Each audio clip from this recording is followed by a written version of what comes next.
Kobe's mother. Kobe's mother is still walking. She's still with us. Vanessa Bryant, are you going to take care of Kobe's mom? Stephen A. Smith has never been the type to bite his tongue, and now his latest firestorm is aimed straight at Kobe Bryant's widow, Vanessa. He's throwing out bold claims that she's draining Kobe's estate and heading for financial disaster. Stephen says he's got the receipts, and the stuff she's allegedly spending cash on will blow your mind. Let's break it down. The so-called family loyalty, completely shattered. The widow of NBA icon Kobe Bryant is now caught in a public storm after Stephen A.'s explosive interview, where he openly questioned if Vanessa is intentionally freezing out Kobe's own family from his fortune, and even hinted she might be sinking into her own money mess. I don't give a damn. I said what I said. I meant what I meant.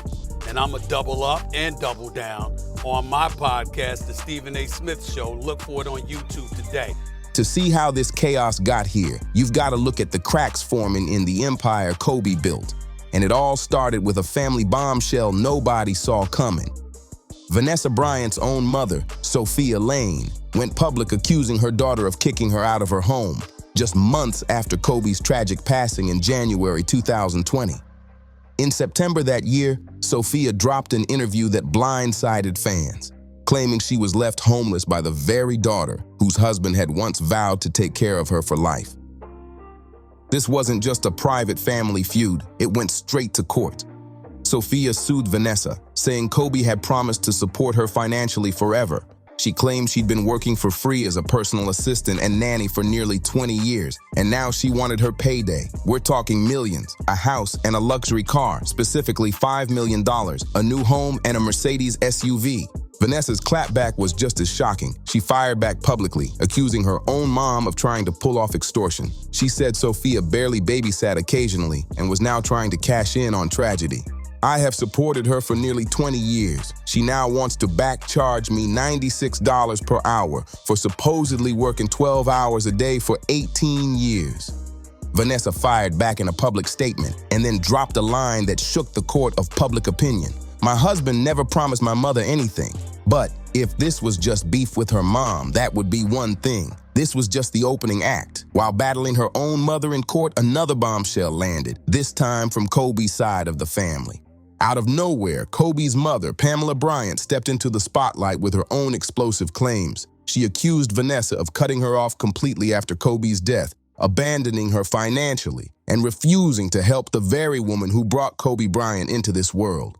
Let that sink in. Within the same year Kobe passed, both mothers, Sophia and Pamela, were pointing fingers at Vanessa, accusing her of financial betrayal. The media went wild. Social feeds lit up. Stephen A. Smith jumped in, openly questioning why the NBA world was letting this slide. And according to him, the only voice consistently calling Vanessa out was Dr. Umar, who went as far as claiming Vanessa was freezing out Kobe's parents because she's racist, and that the media was looking the other way because she's a white woman. But here's where it gets complicated. This wasn't just about messy in-law drama, race accusations, or old grudges. It was about what Kobe himself might have wanted. Racism is about the control of resources, opportunities, and privileges. It has nothing to do with calling black people the N-word. It has nothing to do with believing black people are inferior to you. People close to the family said Kobe was already estranged from his mom long before his passing. Pamela had never apologized for one thing Kobe could never forgive: trying to auction off his personal treasures. Back in 2013, she attempted to sell his high school jerseys and championship rings without his permission. Kobe hit back with a lawsuit, and from that day, the emotional and financial ties were cut for good. After Kobe's death, Pamela went straight to Vanessa asking for financial support. When Vanessa refused, the narrative flipped hard. Suddenly, she was painted as the villain. The irony is wild. The same woman Kobe allegedly cut ties with for good is now the reason Vanessa is being dragged through the mud, all for supposedly honoring Kobe's final wishes. But here's the million-dollar question, literally. If Vanessa inherited an estimated $600 million fortune, how is she now facing whispers of bankruptcy? The deeper you dig into her money moves, the more the puzzle pieces start to connect. This doesn't just look like a widow surviving tragedy. This looks like someone possibly living way beyond her means, tangled up in lawsuits, drowning in media heat, and facing rumors of an empire on the brink. Even die-hard Kobe fans are starting to murmur, what's Vanessa really hiding? Let's rewind to the most jaw-dropping claim yet. Vanessa's own mother taking her to court for betrayal. That's when a pattern began to emerge. First Pamela Bryant, then Sophia Lane. Two mothers, two lawsuits, two stacks of accusations, and one woman, Vanessa, standing in the center of all of it. But if you think that's the peak of the drama, you're wrong. Behind the massive gates of the Bryant estate, there's a quiet but brutal war brewing, a power struggle over Kobe's legacy, his fortune, and control of his empire. And it's all spilling into the public in the most humiliating way possible. Since Kobe's passing, Vanessa hasn't just inherited his wealth, she's controlled it.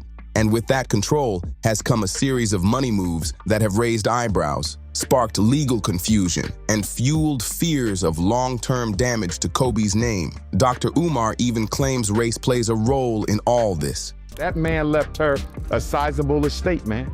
A sizable estate. And I don't hear any of these NBA players saying like, listen, we're not trying to get in your business, but Kobe was our brother. At the time of his death, Kobe's net worth was pegged at roughly $600 million, $200 million from his NBA career, and more than $400 million from investments, including his legendary $6 million stake in Body Armor, which exploded into nearly $400 million when Coca-Cola bought the company. Major brand deals, multiple luxury homes, high-end cars, priceless collectibles, and a treasure chest of intellectual property under Granity Studios. Kobe's empire was stacked. So, what happened to all of it? The first cracks didn't show up in tabloids, they showed up in real estate listings. In 2022, Vanessa quietly put one of Kobe's prized Newport Beach homes on the market, a property they bought in 2013. Analysts say it was worth about $2 million more than they paid. But here's the kicker. She sold it just as whispers about mounting legal fees and estate restructuring started making the rounds. And within the next 12 months, 2 more luxury properties hit the market, including a family-owned condo used by relatives, and even a sprawling retreat outside California. What raised eyebrows, these weren't random investment flips. These were homes Kobe reportedly wanted to keep for his daughters, part of a long-term plan for their future. Vanessa's camp stayed silent, but financial insiders didn't. One estate planning attorney told Bloomberg anonymously, when you see multiple high-value properties sold off in quick succession, especially by someone without steady income, it usually means one thing: cash flow problems. And the numbers tell a brutal story. Sources claim Vanessa's legal wars have drained a staggering chunk of Kobe's fortune in just 3 years. She's been tangled in a wrongful death lawsuit against the helicopter company, a case against the LA County Sheriff's Department over those leaked crash site photos. She won $16 million, but legal fees and co-plaintiff splits ate into it fast. Add to that 2 lawsuits from her own mother, threats from Kobe's mother, ongoing trust litigation. Even when Vanessa wins, the price tag of fighting is massive between attorney retainers, estate wrangling, asset disputes, and quiet private settlements. The costs have been devastating. Estate advisors say the numbers are jaw-dropping. Vanessa has allegedly burned through tens of millions in legal bills alone. And while the court battles rage, she's been spotted living large, jetting off to Europe, Turks and Caicos, Aspen, and other luxury hotspots, rocking custom couture gowns at award shows, hosting exclusive parties with celebrity chefs, booking 5-star venues, hiring top-tier private security, and flying only by private jet, even for short domestic trips. Nobody's saying she shouldn't enjoy her life. She's a widow raising 3 daughters, and she's entitled to comfort. But here's the twist. She doesn't seem to be reinvesting in the Bryant brand. She's draining it. Take Granity Studios, Kobe's passion project. Before his death, he had turned it into a creative powerhouse, publishing books, developing new projects, and negotiating with Netflix and Disney for animated adaptations. Now, the Instagram has been silent for over 2 years. The website lists 0 new releases. Ex-employees whisper the studio is either on hold or completely winding down.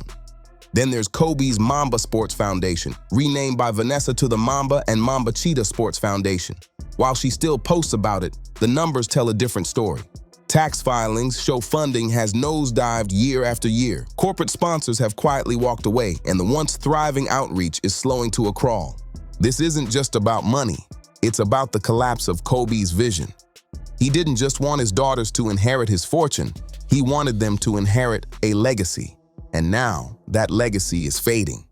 Insiders claim Vanessa has been consolidating Kobe's business partnerships and trusts, cutting out the advisory boards and replacing managers Kobe handpicked. She's reassigning power, not just inheriting it, says one former Granity consultant. That's a major red flag. Kobe built a fortress, teams, systems, layers of financial protection. Now, it's all funneling through Vanessa. Between crushing legal fees, sky-high property taxes, upkeep on sprawling luxury estates, constant private jet travel, elite security and expensive lifestyle, risky, undiversified investments, and no sign of scalable new income from Kobe's brands. Experts believe she may have already blown through over $100 million since 2021. Insiders warn unless something changes fast, either through a massive reinvestment into Kobe's business assets or launching strong, sustainable brand deals, Vanessa could burn through the estate's cash reserves within a decade. And according to Stephen A. Smith and others, that's nothing short of tragic. This was a fortune built over decades, now disappearing in real time. The loss isn't just money, it's legacy. For years, Vanessa Bryant was untouchable, the grieving widow who stood tall before millions, delivering Kobe's eulogy with poise. She was the image of strength. You know, I don't hear nobody saying that. Now, you and I both know, if a black woman inherited a white man's estate and he had some old white parents, white folks would be all over the media shaming them. All over the media shaming them. But because Kobe Bryant's parents are black, Vanessa's not black, nobody's coming to his family's defense. I just hope they stand up for Kobe's mom.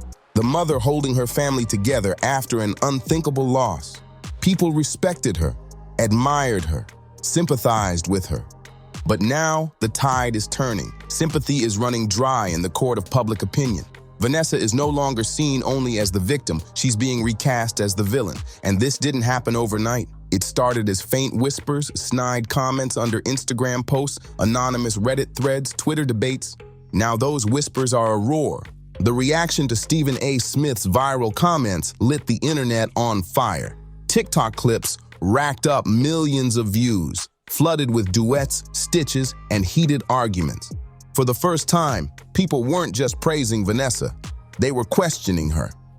YouTube exposés began popping up with titles like "Vanessa Bryant is not who you think she is" and "The silent collapse of Kobe's empire." Stephen A. Smith says he's been warning us, dropping receipts, pulling legal filings, digging through estate documents and interviews. His tone, no longer sympathetic, and he's not alone. Even mainstream outlets that once shielded Vanessa are quietly changing their tune. In the years right after Kobe's death, big names like People, E.T., and Vogue poured out glowing tributes to her strength and motherhood. But lately, that shine is fading. Forbes did a deep dive on Kobe's estate, yet left out any praise for Vanessa's financial leadership.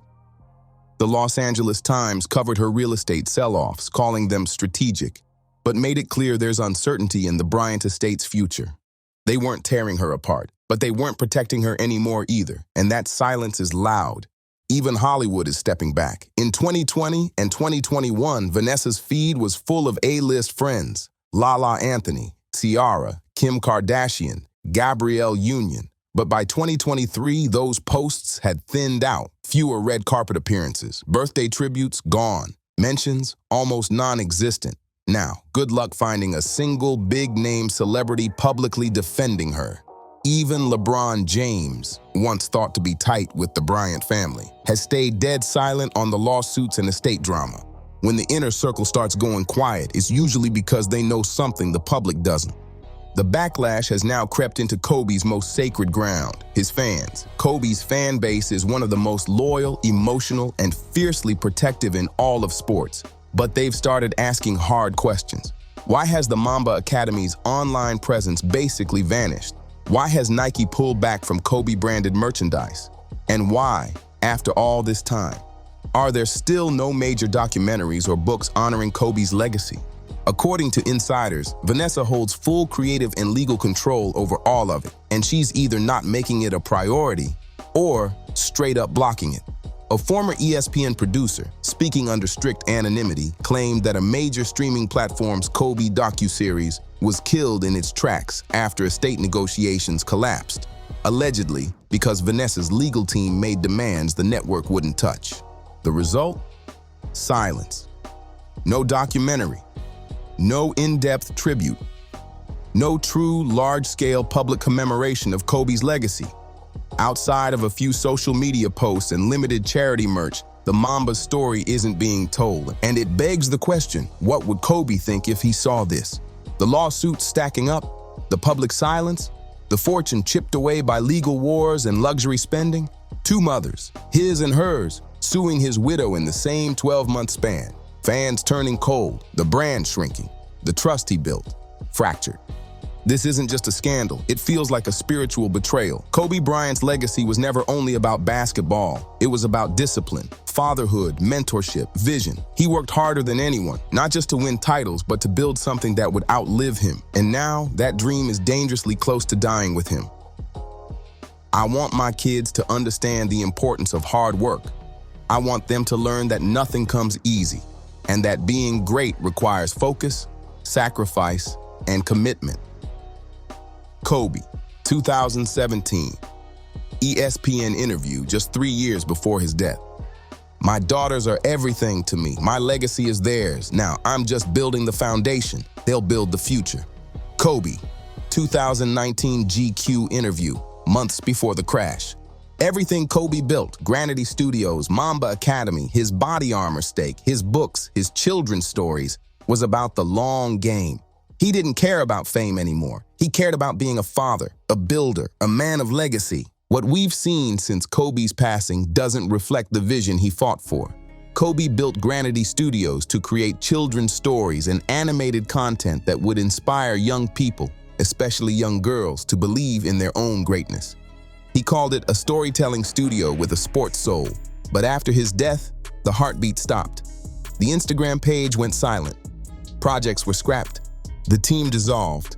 Kobe's other baby was the Mamba Sports Academy, a high-performance training center built on mental toughness, teamwork, and excellence.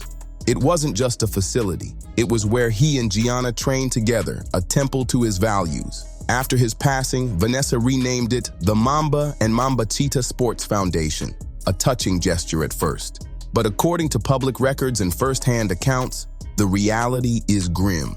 Training programs scaled back, expansion plans abandoned, corporate sponsors gone, and staff quietly laid off or reassigned. The place Kobe envisioned as a launch pad for the next generation of athletes has been reduced to a nameplate and a handful of charity appearances.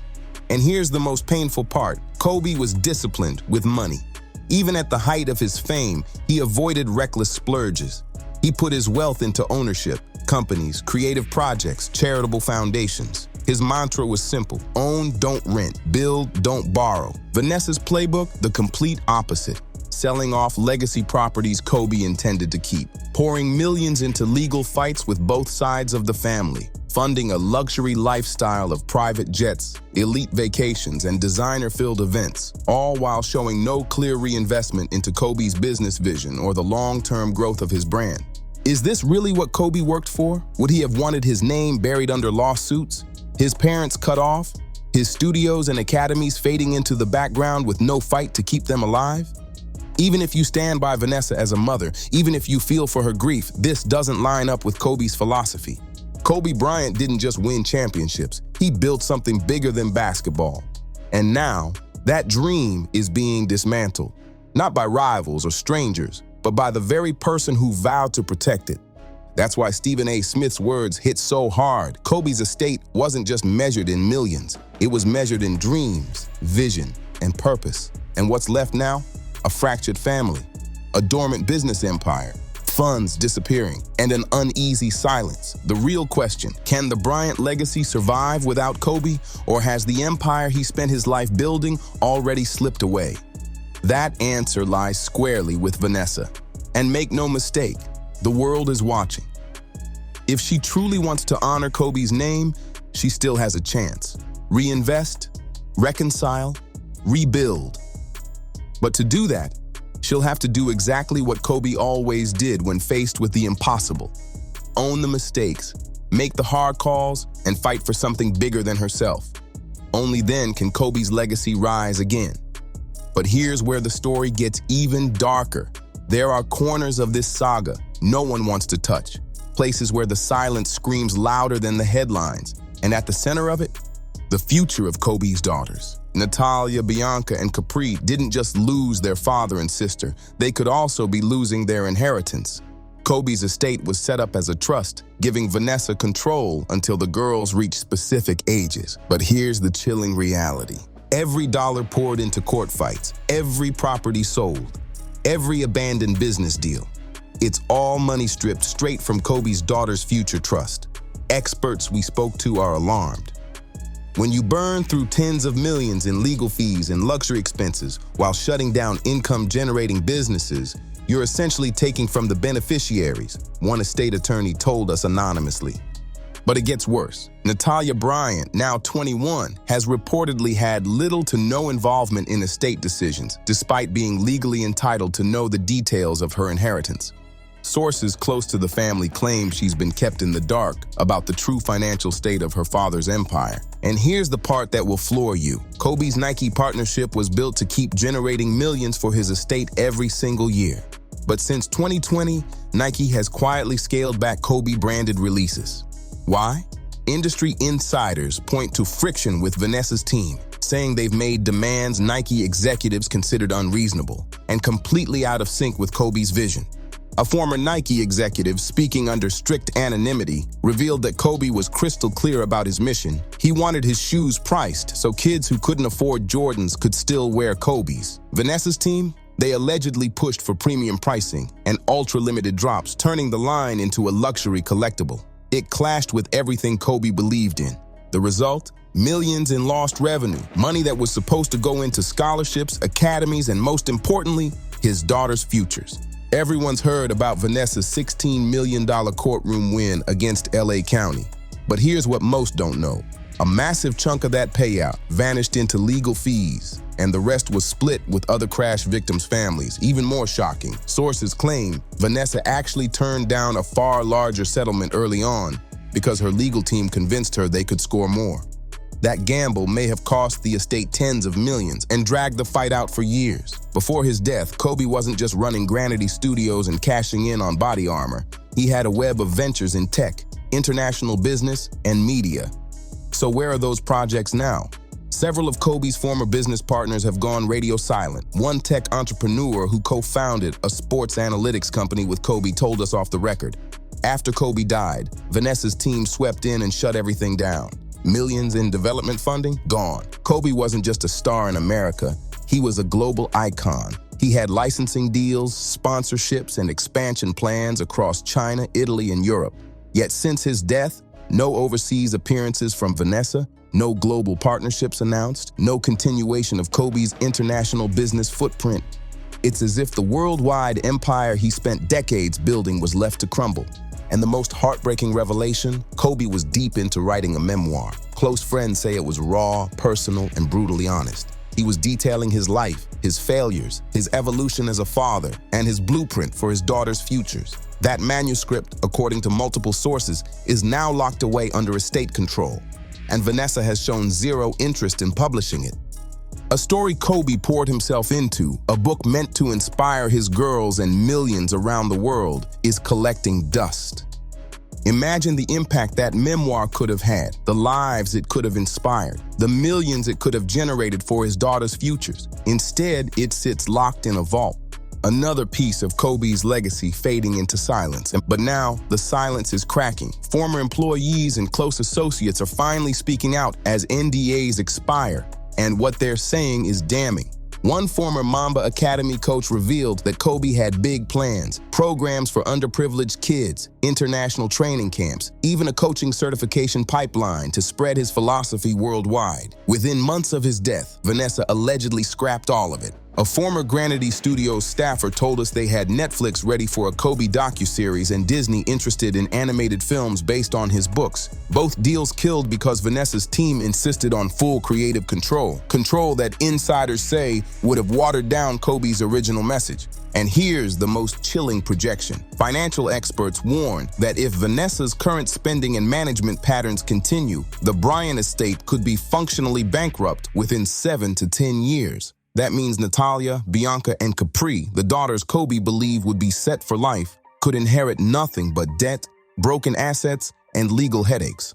And one question lingers in the background like a shadow. Why hasn't a single major NBA star stepped forward to publicly back Vanessa's decisions? Why has Nike quietly pulled back? Why are global partners refusing to step forward? Why are former employees risking legal trouble to break their NDAs? The answer might be simpler than it seems. They know something the rest of us don't. And if Stephen A. Smith was bold enough to say what everyone else has been whispering, maybe it's time we all start asking the hard questions.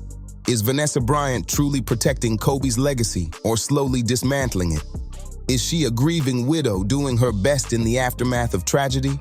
Or someone losing control of an empire she never truly understood? And the biggest question of all, what would Kobe say if he saw what's happening to everything he fought to build?